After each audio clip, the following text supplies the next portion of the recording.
This one finds the hardest part is dealing with the unpredictable road conditions, from treacherous icy paths to dangerous bandits and thieves. Every day is a new challenge. The cold can also take its toll on Miss One's health, making it difficult to maintain the usual energy levels. Have you guys ever gotten robbed out on the road before? We were ambushed by a group of wild elves, and many of our prized goods were stolen. Goods and wares of all kinds. But we managed to fend off the attackers and escape with our lives. However, such incidents have taught us the importance of being cautious and prepared for any eventuality. Cold, this one certainly is. The biting winds and snow make one's body shiver uncontrollably, and this one feels it in her bones. Have you always lived in Skyrim? No, this one hails from the distant lands of elsewhere, a place of scorching suns and vibrant grassland. But we Khajiit are a nomadic people, always seeking new adventures and trade opportunities. That's how this one ended up in Skyrim, trading Zabrak. My job. I'm just here to make good coin and stares for big mouth. Now, if you're daft enough to want more than that, you better start saving all those big bites of blueberry muffins or whatever spell you got for silken tongues. Course, teacher don't give answers easy. Do you own one of these ships here? Ain't nothing in these waters I don't own at least a part of, friend. My ship's called the Red Wave, and she ain't no fancy piece of firewood and dry land, you know. She's a beauty, a mean beauty that'll take your life just as fast as she'll send you through the Veiled Harbor. So yeah, if you're looking for free passage, you might want to look elsewhere. How much does it cost for a ride from here to Solus Theme on your ship? Ah, Solus Theme. That's a long way, friend. Well, you're gonna need at least 20 packs of old, a lot of biscuits. You might as well just drink seawater and bathe in fish guts if you don't know what all a lager is. I'll give you 100 septims if you tell me an interesting fact about yourself. You must think you got my tongue with a lockback, friend. Teacher don't like to talk much about herself. But here's the one thing you really shouldn't forget. It'd take more than 100 septims to get a word from teacher's mouth. Well, ain't you just a little tourist? If you'll excuse me, I got some looting to do and it ain't gonna do itself. What's your favorite day of the week? Fridays, of course. Fridays are my lucky day. Ah, the best youth I've ever made. Oh, I can't tell you that.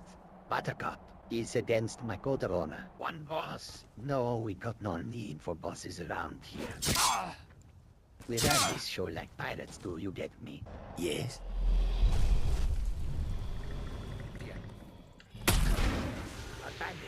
Hey, I've been living my lifestyle just fine, thank you. No need for healing, especially... It's not often that I have the pleasure of making new friends on this journey, human. My name is Casual, and I hail from elsewhere. My companions and I deal in exotic goods from Tamriel, which can be quite difficult to come by here. Well, to be honest with you, my biggest issue is the cold. I'm not used to this frigid climate and it can really take a toll on me. Does it hurt when I pull on your head like this? Not particularly. I am used to it. Do you think you'd be able to survive the fall from the top of High Hrothgar? I don't see why not. But what would be the point in such an endeavor? Just for fun, I'll go with you. Shall we find out? Alright, here we go.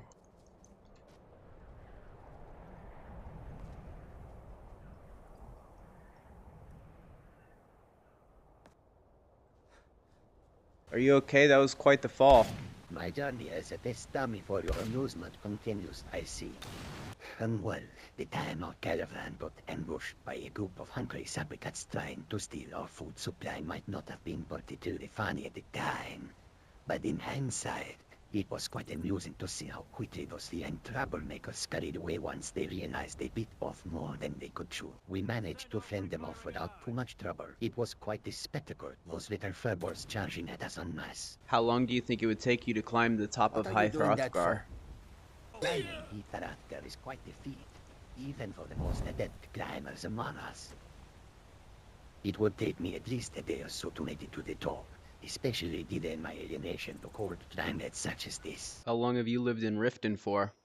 I've been in this swamp-infested hole for a few decades now. Can't say I'm happy about it since the landlords are always trying to squeeze the last drop of blood from us. But, you know, at least I can make a living selling my jewelry without getting sued. Wherever you're from, make sure to check out the local sites. Well, now that we've had this lively exchange, I think I'll be heading to the market to greet my loyal customers. But hey, if you need a fancy piece of jewelry, me and my Argonian cronies will be happy to oblige, even if only to momentarily distract you from this forsaken city. Enjoy your stay here in Riften, assuming you haven't already been off to shroud yourself in fog.